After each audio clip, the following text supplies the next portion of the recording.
ولو كره المشركون أشهد أن لا إله إلا الله وحده لا شريك له وأشهد أن محمدا عبده ورسوله أما بعد.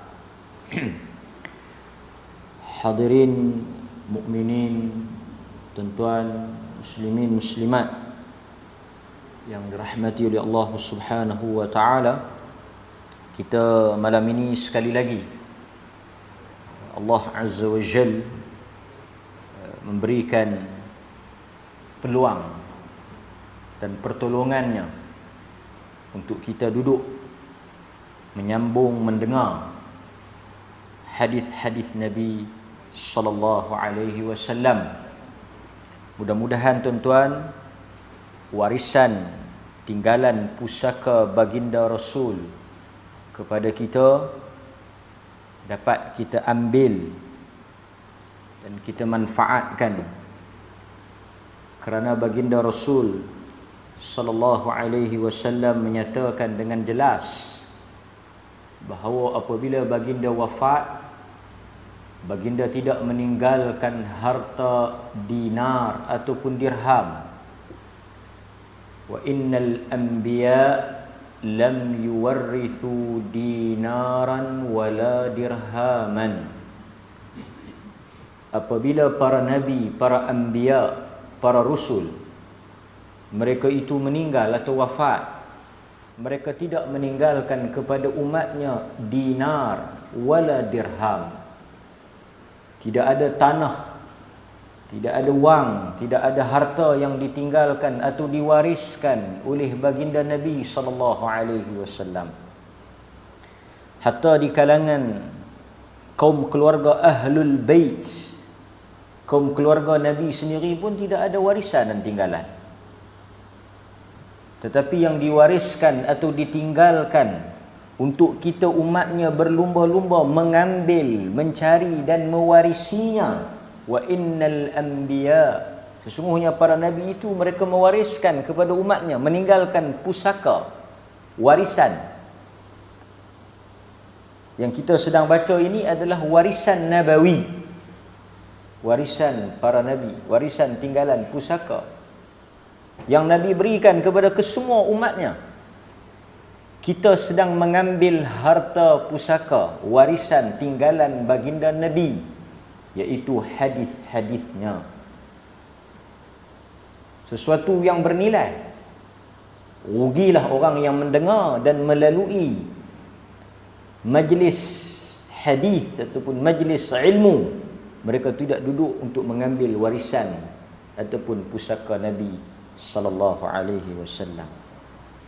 Tajuk kita pada malam ini, tuan-tuan hadirin mukminin, adalah rentetan ataupun kesinambungan daripada kuliah yang lepas, iaitu kita bercakap berkaitan dengan larangan mendatangi dukun ataupun larangan mendatangi ahlun nujum ataupun tukang tilik, pawang dan seumpama dengannya.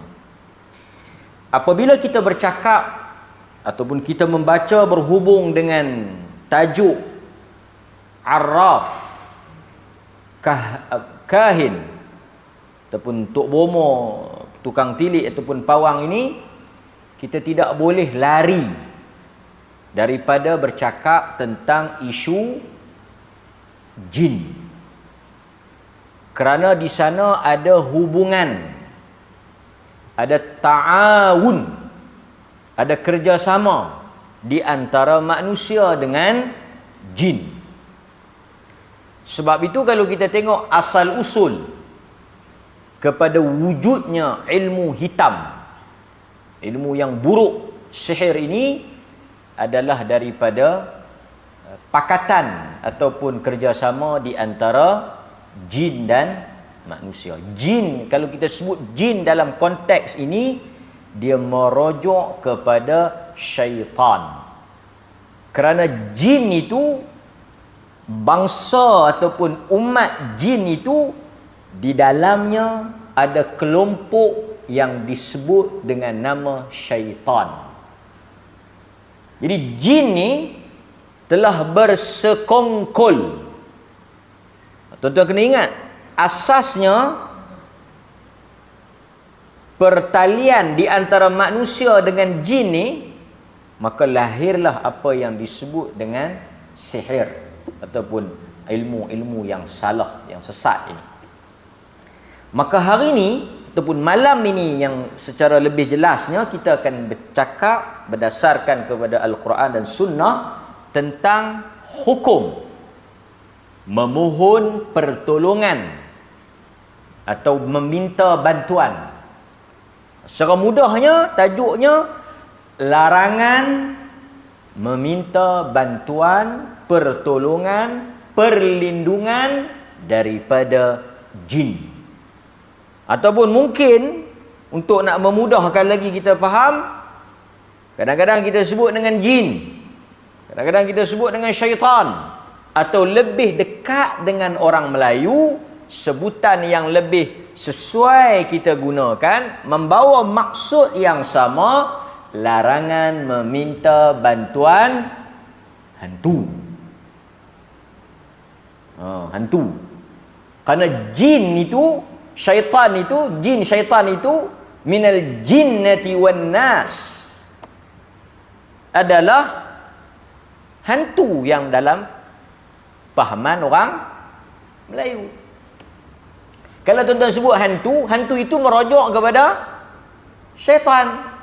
Hantu itu merujuk kepada syaitan. Syaitan itu merujuk kepada golongan jin. Jadi bila kita sebut jin, kita sebut syaitan, kita sebut iblis, itulah juga istilah ataupun makhluk yang disebut oleh orang Melayu sebagai hantu. Tak kira lah hantu raya ke, hantu langsiak ke, hantu pucung ke, hantu bungkuih ke, hantu apa ke. Hantu itu merujuk kepada syaitan. Jadi apabila kita baca ayat-ayat Al-Quran, hadis-hadis yang menyentuh, yang berbincang, yang bercakap soal hantu, soal jin, soal syaitan, sebenarnya kita sedang bercakap juga tentang kelompok hantu tadi. Kalau disebut, okey, Quran kata, nombor 1, jin tak boleh dilihat. Bila kita kata jin tak boleh dilihat, syaitan juga tak boleh dilihat. Betul atau tidak? Bila kita kata jin tak boleh dilihat, syaitan tak boleh dilihat, maknanya hantu juga tak boleh dilihat. Dapat tak? Jadi macam mana kita nak boleh bezakan jin, hantu, setan ni? Walhal dia adalah makhluk yang sama, merujuk kepada entiti yang sama.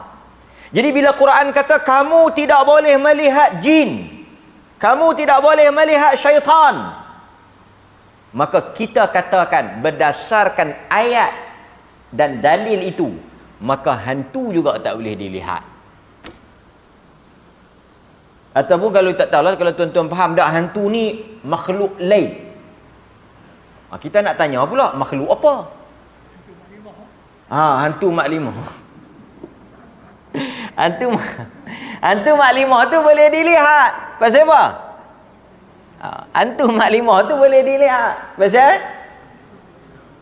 Pasal dia orang. Bagus tu. Satu selingan yang tepat, satu celahan yang menarik. Hantu Mak Limah boleh nampak? Kalau anak-anak kita kata, yang tu orang Mak Limah. Kerana dia orang. Okey. So ini, sebab itu bila kita bercakap soal perkara ghaib, kita tak boleh melainkan mesti ada sandaran. Itu prinsip asas kita. Jadi macam mana yang orang kata dia nampak hantu? Kita kena tanyalah macam mana yang dia nampak. Apa yang dia nampak? Okey. Ni saya sebut dulu, lepas tu kita akan pergi kepada hukum minta tolong dengan jin tu. Okey. Di dalam Al-Quran, Allah Subhanahu wa taala menyebut dalam surah Al-A'raf ayat yang ke-27.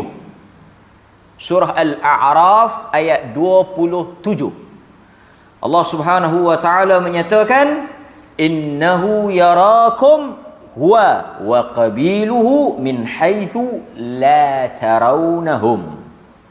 Sesungguhnya syaitan, jin dan juga kaumnya, mereka itu melihat kamu. Innahu yarakum.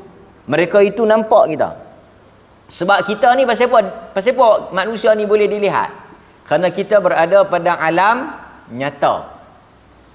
Jin berada pada alam ghaib. Jin berada pada alam ghaib. Manusia berada pada alam nyata. Jadi jin tak boleh dilihat, tetapi manusia boleh dilihat. Mereka boleh melihat kita. Quran kata mereka melihat kamu. Min haitsu la tarawnahum, di dalam keadaan kamu tidak boleh melihat mereka. Quran yang menyatakan hal tersebut. Okey? Tapi ada huraiannya, nanti saya akan hurai.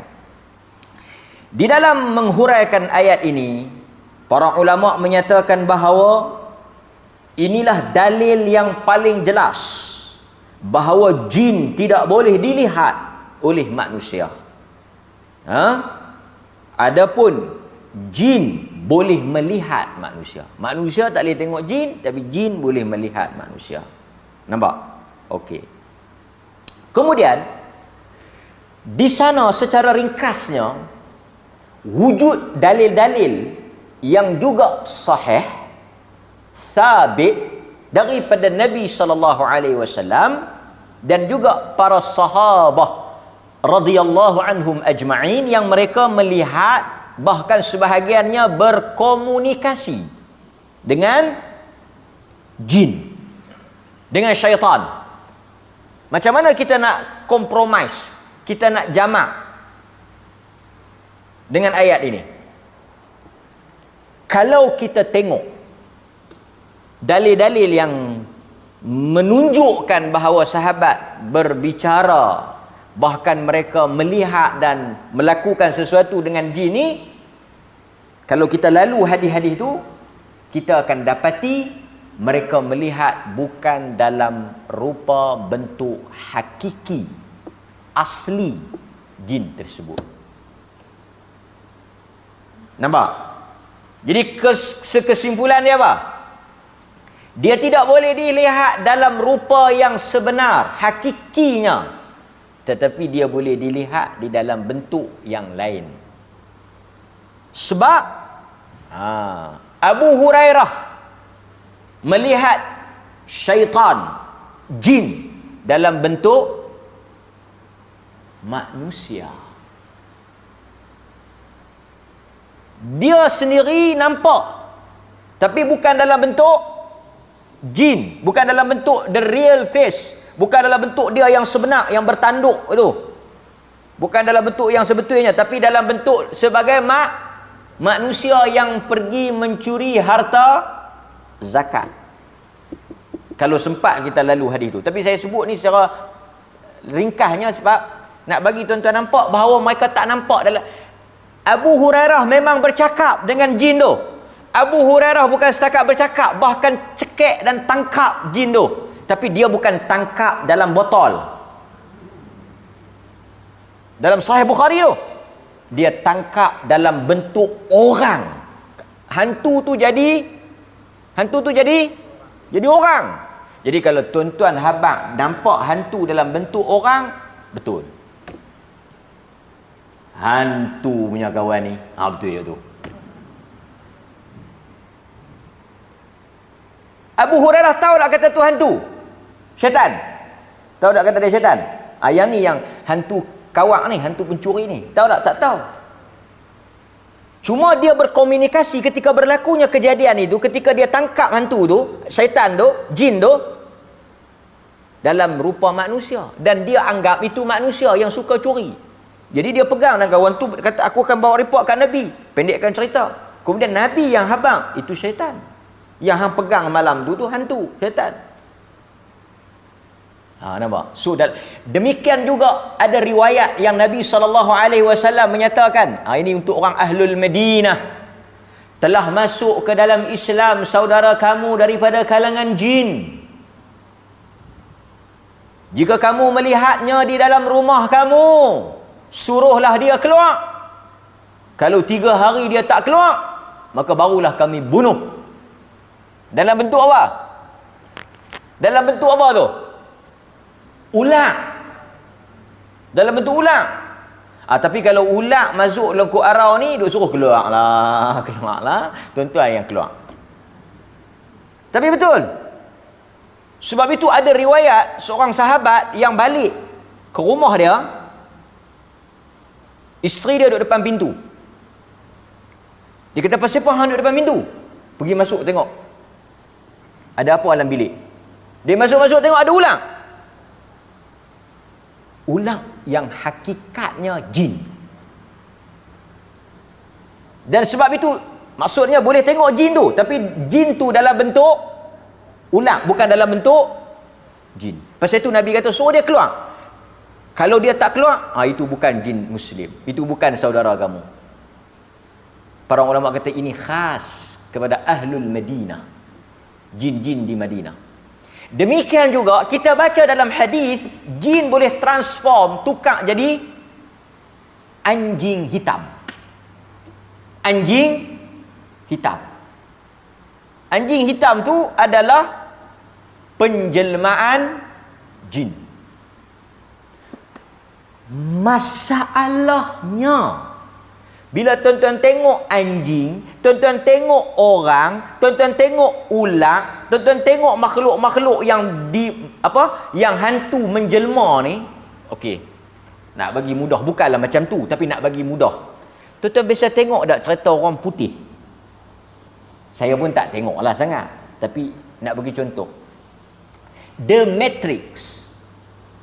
Biasa tengok? Kalau biasa tengok, saya nak bagi tuan-tuan nampak. The Matrix ni cerita orang putih yang mana pelakon dia kawan tu dia boleh jadi orang. Dia tu sebenarnya cecair apa tak tahu. Dia jadi orang, dia transform jadi orang. Menariklah cerita dia kan, dia jadi transform. Tetapi masalahnya bila dia tukar, dia transformasi pergi jadi orang, orang ni tak tahu dia tu siapa yang sebenarnya. Itu masalahnya. Macam Abu Hurairah tadi. Abu Hurairah tu kan, bukan Abu biasa-biasa ni, bukan Abu kok kampung kita ni, Abu Hurairah. Dia tak tahu. Dia tak tahu sampai kesudah, sampai Nabi habang. Jadi, kalau kita nampak katalah apa-apa yang hantu pi jadi makhluk lain, macam mana kita nak tahu kata dia tu hantu? Nampak? Okey.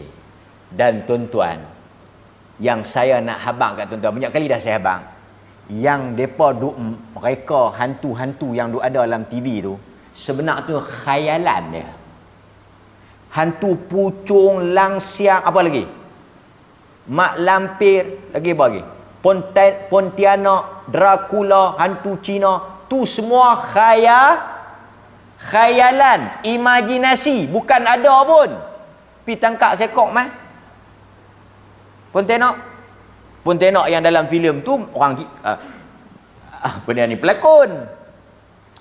Tuan-tuan, saya pelik. Kenapa hantu-hantu orang Melayu tak pernah dilihat oleh orang putih? Ni soalan saya tanya tuan-tuan ni. Kenapa hantu-hantu dalam versi cerita orang Melayu, orang Melayu cerita hantu apa? Pasal bila sebut hantu jin lah, dia biasa nampak langsiak, dia biasa nampak pucung. Pasal apa? Pucung, langsiak, apa semua tu tak ada. Kita tak pernah dengar orang putih cerita. Pasal apa orang Melayu saja nampak? Orang putih pula dia ada cerita hantu dia. Pasal apa cerita-cerita hantu orang putih, orang Melayu tak pernah nampak kok kampung. Pernah nampak Dracula kok Arau, kok Banat. Siapa dia yang duduk di Banat, duduk di Arau, duduk di belakang kebun tu? Siapa? Apa? Bisa nampak ada Dracula duduk melewat kok Nat? Ni. Kok kita tak pernah nampak. So adakah hantu-hantu ni juga ada bangsa seperti Melayu dia lagu ni? Hantu Cina pun kita tak pernah nampak yang duduk melompat tu. So tuan-tuan faham tak? Kaum tu dia ada dongeng, tale story dia. Kami hantu macam ni. Melayu pun dia ada hantu macam ni. Ini semua khayalan. Pokok pangkainya semua tu cerita atas cerita, siapa pun tak pernah kelih. Pasal itu bila mai Ghostbuster yang tangkap hantu tu, lalah kali tuan-tuan kelih apa? Ni, tuan-tuan yang duk tangkap hantu tu, tuan-tuan kelih apa? Kelih apa? Dia kata dia mai tangkap hantu. Dapat tak? Dapatlah. Kalau tak dapat, siapa nak bayar? Dapat tak? Tuan-tuan nampak apa dia tangkap? Nampak apa? Nampak botol kosong. Artinya memang tak boleh dilihat. So, prinsip ini, prinsip yang penting untuk kita semua pegang. Yang dikatakan syaitan, jin, ataupun dalam bahasa orang sebutnya hantu, dia tak boleh dilihat. Ya, kita mengaku dia boleh dilihat dalam bentuk-bentuk yang lain. Memang sabit. Tetapi macam mana kita nak kata itu adalah hantu? Macam mana kita nak trace, kita nak confirm kata itu hantu? Ni, hang sembahyang sebelah siapa tadi? Aku pun tak nak kelih. Tengok link macam aja. Hang tak tahu kata hantu. Tak nak tengok kau tu. Hang tahu mana? Hang tengok kaki dia, mana sentuh kapet. Ini cerita mana habaq mai siapa yang kaki tak kena kapet? Kudung leng ah. So stop nonsense, cerita-cerita nonsense, cerita-cerita mengarut macam ni, jangan biar dia menghantui pemikiran dan juga iman kita. Okey. Para ulama seperti Al-Imam Ibnul Manzur, dia menyebut, dia kata apa? Dia kata jin dinamakan jin daripada perkataan Arab yang bermaksud terlindung ataupun terhalang. Jin tu, jinnun tu sesuatu yang terhalang. Sebab itu kita sebut perkataan janin. Janin daripada perkataan jin. Janin, nampak tak janin? Janin yang dalam perut tu, nampak tak? Tak nampak. Sebab itu janin, jin ni sesuatu yang tak boleh dilihat. Nampak? Itu asal perkataan seperti yang disebut oleh para ulama lughah sendiri mengatakan asal usul sebutan itu menggambarkan dia tak boleh dilihat. Kan? Okey. Kemudian jin ni kalau kita tengok dia disebut dalam surah Al-Hijr ayat 27. Dia diciptakan daripada api. Ini saya ringkas. Jadi bila sebut jin, syaitan, iblis, dia punya sos penciptaan dia, sumber kejadian dia berdasarkan surah Al-Hijr ayat 27, diciptakan daripada api. Berbeza dengan malaikat daripada nur, dan berbeza manusia daripada tanah. Itu asal penciptaan. Kata Al-Imam Ibnu Kathir, dia membawakan riwayat Ibnu Abbas radhiyallahu anhuma, sesungguhnya jin itu, kata Ibnu Abbas, dijadikan daripada api yang menyala. Nampak? Bukan api biasa, api yang menyala-nyala, api yang berkobar-kobar, api yang besar. Daripada nyalaan itulah dijadikan jin, seperti yang disebut oleh Ibnu Kathir. Nampak? Kemudian prinsip yang berikutnya, jin dan manusia juga menerima hukum taklif. Maksudnya mereka juga terkena syariat Muhammad sallallahu alaihi wasallam. Jadi seperti mana kita ni, ada yang beriman, ada yang kafir, ada yang muslim, ada yang kafir, samalah dengan jin. Kalau tuan-tuan tanya, ada tak jin yang baik? Ada tak orang yang baik? Adalah jin yang baik. Ada tak jin yang jahat? Kita tanya balik. Ada orang yang jahat? Ada. Ada tak jin Islam? Orang pun ada Islam, ada kafir. Jin pun ada Islam, ada kafir. Cuma, macam mana kita nak tahu jin tu Islam ke tak? Ini satu soalan dia. Tuan-tuan kata dia jin Islam. Ada tak orang yang berlakon Islam? Manusia dulu, bukan jin. Manusia dulu. Ada tak manusia yang munafik? Kalau manusia ada yang munafik, tambah jin. Jin juga ada yang munafik. Sebab ini sama. Walaqad zara'na li jahannam kathiran minal jin wal ins. Quran kata neraka akan masuk di dalamnya manusia dan jin. So ada manusia yang masuk syurga, ada manusia yang masuk neraka, samalah dengan jin. Itu dari sudut perintah. Jadi mereka juga terkena syariat, kena semayang, kena puasa, kena zakat, semua mereka sama. Cuma tuan-tuan jangan tanya saya lah, adakah COVID juga kena pada mereka? Itu kita tak tahu. Sebab kita tak macam orang tanya, ada hari itu heboh sekejap lah, ada tak nama-nama jin, anak jin ke nama jin? Wallahu a'lam. Kita pertama, kita tak tahu nama-nama jin ni. Sebab mereka alam lain. Kedua, nama anak-anak mereka ni kita tak tahu. Melainkan memang kawan tu duk duk bercampur dengan jin, dia tahulah. Tapi kalau tuan-tuan tanya, ni nama jin tak? Saya tak tahu. Kan?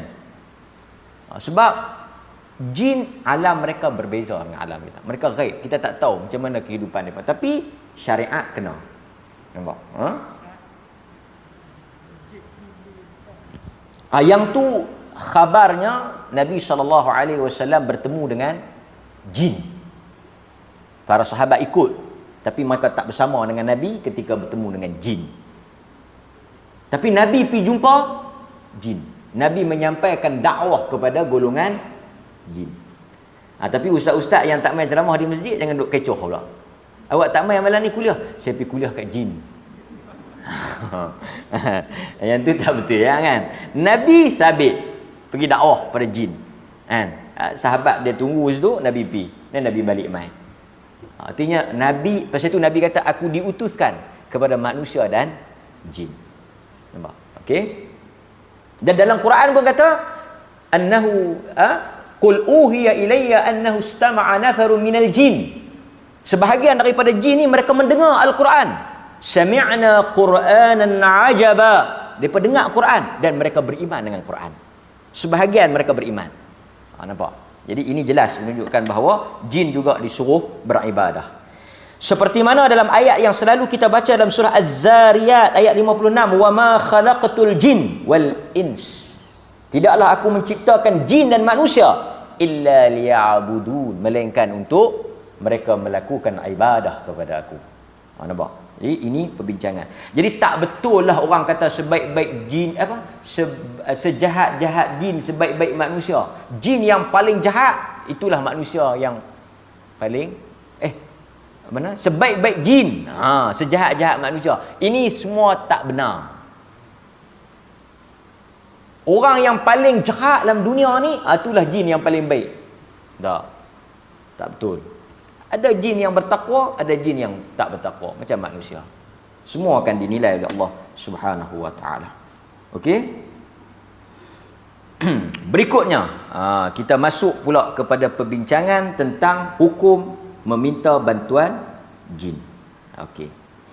Dalam hal ini jelas para ulama menyatakan bahawa sekiranya seseorang itu memohon bantuan jin, ia bercanggah dengan apa yang disebut di dalam Al-Quran. Jadi hukum meminta bantuan jin ni kan, seperti sebahagian pihak menggunakan istilah khadam ataupun belaan dan sebagainya ni, dia bela jin, dia bela hantu lah, bela hantu raya kan, sampai orang boleh tengok apa, satu orang boleh berada pada dua tempat yang berbeza kan? Kita tengok dia di sini, kita tengok dia di sana kan? Lepas tu dia ada kekuatan yang berbeza dan semuanya ni hasil daripada perjanjian dia dengan jin ni. Lepas tu kita dari sudut kesimpulannya jelas daripada tajuk kita tadi, larangan meminta pertolongan jin. Ini berdasarkan kepada dalil yang disebut di dalam Al-Quran. Kita berpegang kepada apa yang Allah nyatakan dalam surah Jin. Surah Jin ayat 6. Tuan-tuan kalau rajin ada masa, tuan-tuan balik buka surah khas Al-Jin. Surah Jin ni dia cerita tentang perihal jin.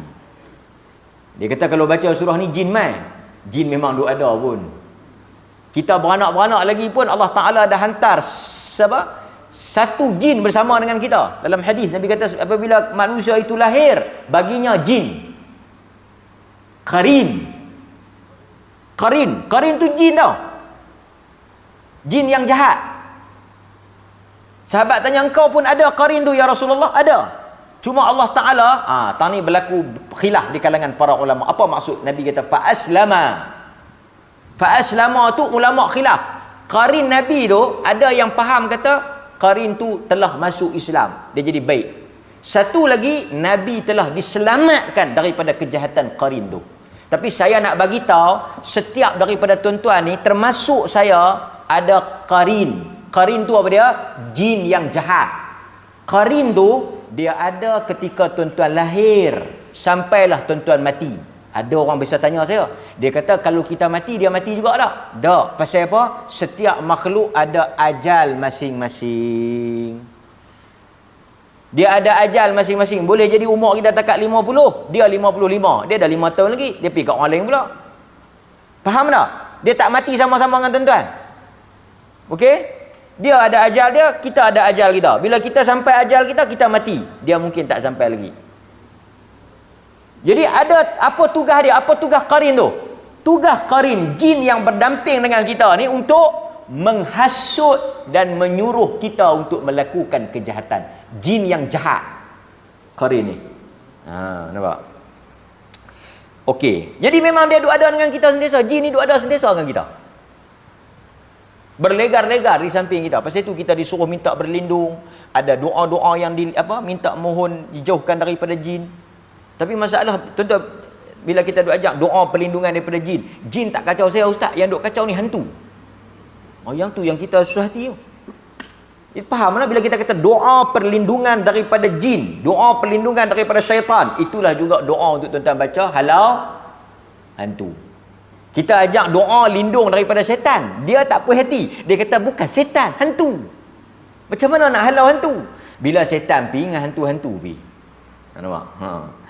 Allah Subhanahu wa taala menyatakan dalam Al-Quran, wa annahu kana rijalun minal ins ya'udzuuna birijalin minal jin fadaduhum rahaqa, dalam surah Jin ayat 6. Dan bahawa sesungguhnya adalah amat salah perbuatan beberapa orang daripada kalangan lelaki daripada manusia, mereka memohon perlindungan, meminta perlindungan daripada golongan jin, kerana dengan permintaan itu menjadikan jin bertambah sombong dan jahat. Ada Quran kata perbuatan ini salah. Ada orang dia pergi Mekah tuan-tuan. Ni bukan cerita bohong, ni cerita benar. Saya tak tahu tuan-tuan bisa jumpa tak bisa jumpa. Dia pergi ke Mekah, dia nak pergi cari toyol. Dia nak pergi cari toyol. Toyol Islam. Nak buat apa toyol ni? Toyol ni nak bawa balik ke Malaysia, nak buat tolong kerja, jaga kebun, buatlah urusan-urusan jaga rumah. Toyol. Tak apalah nama pilih apa pun, janji hantu lah. Pergi ke Mekah nak cari toyol. Dulu famous jenglot. Jenglot kan. Tuan-tuan pun tengok dapat tangkap jenglot. Tak tahulah betul tak betul jenglot tu. Kan? Tapi orang kita ni sakan tau. Museum bila buat pameran sejarah tak ada siapa pergi. Tapi bila buat museum hantu, queue. Betapa dahsyatnya orang kita dengan hantu ni, kan? Dengan jin ni. Kata Al-Imam Ibnu Kathir, pada asalnya jin-jin ni, hantu-hantu ni, mereka takut kepada manusia. Ni tuan-tuan kena ingat, ini kita bongkar ni rahsia mereka. Mereka takut pada manusia. Sebab itu kita tengok apabila Abu Hurairah bertembung dengan jin tadi takut dan jin tu tak boleh buat apa kat Abu Hurairah. Sehingga dia terpaksa bertukar imbuhan. Dia terpaksa ajar ayat kursi untuk Abu Hurairah lepaskan dia. Nampak tuan-tuan? Dia takut. Tapi kata Ibn Kathir, ketika jin-jin ni, hantu-hantu ni, setan-setan ni melihat ada manusia yang meminta perlindungan kepada mereka, maka mereka pun semakin bertambah sombong dan menambahkan lagi rasa takut dan seram dan sifat pengecut, sehingga manusia pun bertambah takut. Macam kita lah, tengok kawan tu takut, mula kita pun tak berani kan. Tengok dia ni boleh makan kan, dia ni pun tak nak berani kan. Kita pun lagi tambah. Itu hakikatnya. Macam mana dia tahu kata kita takut? Kita yang membuka keaiban kita sendiri. Kita pihak minta tu melindung. Macam orang-orang Melayu duk buat tu, minta ni izin apa semua. Ni kita pergi duk habaq minta izin kat dia. Bukan dia pemilik tempat tu. Allah Subhanahu wa taala pi satu tempat, bismillahilladzi la yadurru ma'asmihi syai'un fil ardi wala fis sama' wa huwas samiul alim. A'udzu bikalimatillahi tammat min syarri ma khalaq. Nabi ajar siapa pi satu tempat baca a'udzu bikalimatillah, tak akan diganggu sampai dia keluar daripada tempat tu, sampai dia tinggalkan tempat tu. Minta dengan Allah, ni masuk cucu ke apa ke, nenek ke, tok ke, nak menakan ke, nak meduk Ustaz ni jangan duk kacau. Dia kata yang ni makanan kita, habuan kita. Tak ada masuk lagi, tingkap terbuka dah. Tak ada masuk lagi, lampu duk katuk buka dah. Dia main tu. Pasal apa? Pasal dia tahu kata kita ni penakut baik. Nampak? Itu apa yang disebut oleh Al-Imam Ibn Kathir dalam tafsir dia. Dia kata jin semakin bertambah berani, jin semakin bertambah sombong untuk menakutkan manusia. Nampak? Okey. Kemudian tuan-tuan, jin ni sebenarnya sebahagian kita anggap dia boleh bantu pasal dia ada kelebihan. Memang dia ada dalam dalil dia ada kelebihan. Tapi tuan-tuan, kelebihan-kelebihan jin ni hanya boleh ditundukkan oleh Nabi Allah Sulaiman alaihi salam. Jin ni dia boleh buat bangunan yang besar. Saya nak baca dalil-dalil dia tu ambil masa, tapi kalau sempat kita sebut sikit-sikit. Jin ni antara kelebihan dia boleh buat bangunan kuat. Lagi dalam dalil juga menyebut, dalam Quran juga menyebut dia boleh terjun ke dalam laut, dia boleh selam tanpa perlu kepada oksigen. Dia boleh selam pergi ke dasar laut tu, dan dulu digunakan untuk dia ambil mutiara. So dia ada kebolehan. Dan tuan-tuan juga baca dia boleh mengangkat benda-benda yang besar dan jauh. Jadi dia memang ada kebolehan, dia memang ada kemampuan, dia ada sesuatu yang Allah bagi pada dia. Tetapi kesemua kelebihan, kemampuan dan kekuatan dia ini hanya boleh ditundukkan, diperintahkan, dikuasai oleh satu orang manusia yang Allah bagi kelebihan dan mukjizat kepada dia, Nabi Sulaiman alaihi salam. Selain daripada itu tak boleh. Sebab itu kita baca dalam hadis yang diriwayatkan oleh Al-Imam Al-Bukhari, Nabi SAW kata jin telah ganggu dia di dalam salat di Masjidil Haram, mai kacau dia. Sebahagian riwayat kata bawa berbola api, macam nak bagi kena dekat Nabi tu, mai kacau Nabi. Nabi jadi geram, marah. Nabi kata dia dah hampir nak tangkap, nak ikat di tiang Masjid Nabawi. Nabi nak tangkap jin tu, nak ikat di tiang Masjid Nabi, supaya esok orang boleh tengok jin tu, dan budak-budak di Madinah boleh main baling batu dekat dia, cekak jin tu, mai kacau Nabi tengah sembahyang. Tapi bila Nabi nak tangkap, dalam Sahih Bukhari kata apa? Nabi teringat kepada doa yang disebut dalam Al-Quran oleh Nabi Sulaiman. Nabi Sulaiman berdoa kepada Allah supaya kelebihan, kemampuan, kekuatan untuk menunduk dan menangkap dan mengarahkan jin ni, kuasa ke atas jin ni hanya diberikan kepada dia dan tidak diberikan kepada orang lain. Maka Nabi SAW kata di atas doa Nabi Sulaiman tadi, aku tak meneruskan naik aku. So yang boleh menundukkan jin ni siapa? Nabi Sulaiman. Selain daripada itu, kalau dia boleh tundukkan jin, kalau dia boleh arahkan jin, dia ada persepakatan yang salah. Kan? Orang tanya pasal bela jin, kita tanya, dia kata tok dia bela jin, kira tok dia Nabi Sulaiman. Itu ya jawapan dia. Dia kata tak, tok saya ni ada ilmu hebat, dia boleh bela berapa ekor, tak tahu. Tapi masa dia nak mati, dia tak boleh mati. Lepas tu dia kena bagi kat anak cucu dia. Hampa ambil tak? Saya tak berani, tapi ada orang lain ambil. Oh, sakan dia. Tok dia tak pusaka tanah bendang, tok dia tak pusaka harum manis, tok dia tinggal kata pusaka jin. Lepas tu hampa paraik ke hampa hibah? Apa macam ni tuan-tuan? Macam mana bela jin?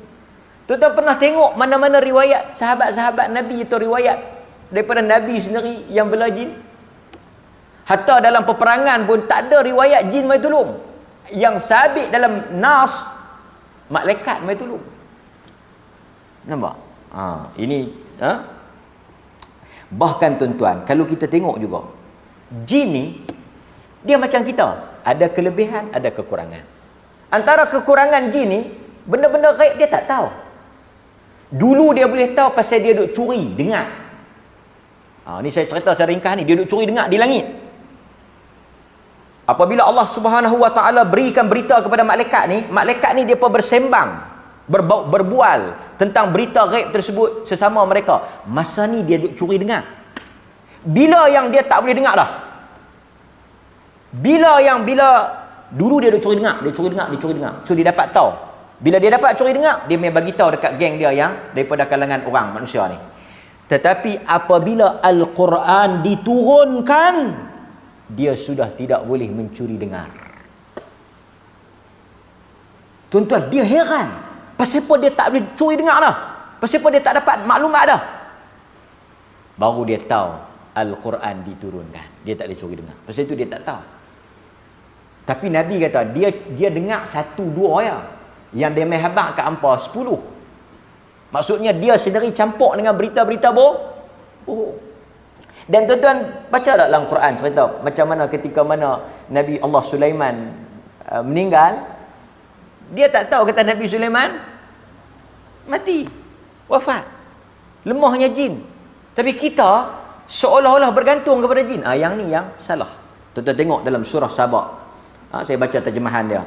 Setelah kami tetapkan berlakunya kematian Nabi Sulaiman, tidak ada yang menunjukkan kepada mereka tentang kematiannya melainkan daripada makhluk putih, semut putih, yakni anai-anai yang telah memakan tongkatnya. Maka apabila tumbang, ternyatalah kepada golongan jin. Golongan jin yang duk kerja tu, depa takut Nabi Sulaiman duk tengok depa, akan dia dah wafat dah. Depa tak tahu. Lemahnya jin, depa tak tahu benda gaib. Depa tak tahu hakikat. Kemudian bila tumbang saja tongkat tersebut, habis anak-anak yang makan tongkat tersebut, tumbang, barulah mereka sedar bahawa Nabi Sulaiman telah wafat. Nampak? Surah Sabah ayat 14. Surah Sabah ayat 14. Ini juga menunjukkan tentang kelemahan jin. Oleh yang demikian, kesimpulan yang boleh kita nyatakan berdasarkan dalil-dalil yang kita baca tadi, menggunakan khidmat jin adalah dilarang keras di dalam Islam bagi menyekat sebarang jalan-jalan yang boleh membawa kepada kerosakan akidah. Jadi tak ada istilah bersahabat dengan jin, berkawan dengan jin, walaupun di atas nama jin Islam. Pasal apa kita tak tahu kata tu jin Islam ke tak? Pertama, kalau dia mengaku, ada kebarangkalian tak untuk dia berbohong? Ada kebarangkalian untuk dia berbohong. Yang kedua, tidak ada langsung riwayat-riwayat yang sahih tentang adanya unsur hubungan kerjasama di antara jin dengan manusia pada zaman Nabi SAW. Tak ada. Okey.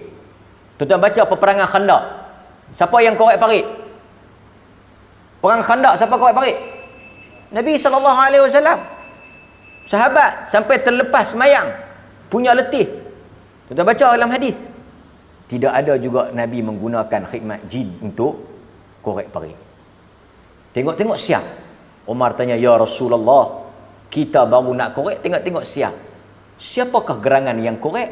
Mereka daripada kalangan jin Islam. Tak ada. Nabi korek sendiri. Ini menunjukkan bahawa tabiat sunnatullahnya, ketetapannya, manusia itu bergantung pada diri mereka sendiri. Tak ada ruang untuk mereka. Apatah lagi dalam kerja-kerja yang pelik yang tuan-tuan duk tengok, pengasih lah, pelarih lah, jaga rumah, jaga kebun. Sebelum saya nak bagi azan ni, ada sebahagian orang tanya, dia kata ada setengah petua. Dia kata bila kita baca setengah ayat, ayat ni sebenarnya setiap ayat ni ada khadam yang jaga. Setiap ayat Quran ni ada khadam yang jaga. Jadi bila kita baca ayat tersebut, beberapa kali khadam tu akan mai. Khadam yang jaga ayat tu, contoh tuan baca ayat mana 314 kali ke 340 kali, khadam yang jaga, jin yang jaga ayat tu, dia akan mai offer pada tuan-tuan, wahai tuanku, wahai tuan yang baca banyak ayat ni, saya yang jaga ayat ni. Apa tuan nak perintah kepada saya? Itu dia. Kalau dahulu kita tengok kena tonyoh, Aladin pelita baru keluar mai 3 permintaan. Yang ni dia ajak suruh kita baca 44 kali ke apa, mailah jin ayat tu. Ini juga tidak ada di dalam ajaran Islam. Maka sebab itu tuan-tuan, kesimpulan daripada surah jin ayat 6 tadi menjadi muktamad, penutup kepada ruang-ruang untuk kita bersubahat dengan jin dalam kehidupan kita hari ini. Dan tuan-tuan jangan takut. Fa idza azamta fatawakkal 'ala Allah. Apa yang Allah suruh kita buat, kita buat. Adakah jin boleh memberikan kesan apa-apa pada kita? Dengan izin Allah boleh. Dengan izin Allah boleh. Kita tak nafikan. Tapi dengan izin Allah juga tak jadi. Seperti mana manusia boleh tak buat apa-apa pada tuan-tuan? Boleh tak manusia mengapa-ngapakan saya dan tuan-tuan? Boleh. Dia boleh main pukul kita, dia boleh main bunuh kita, dia boleh main tembak kita, dia boleh cederakan kita, tapi juga dengan izin Allah. Okey, jelas kepada kita tentang larangan memohon pertolongan atau bantuan jin. Aqulu ma sami'tum astaghfirullahal azim li wa lakum wa billahi taufiq wal hidayah. Assalamualaikum warahmatullahi wabarakatuh.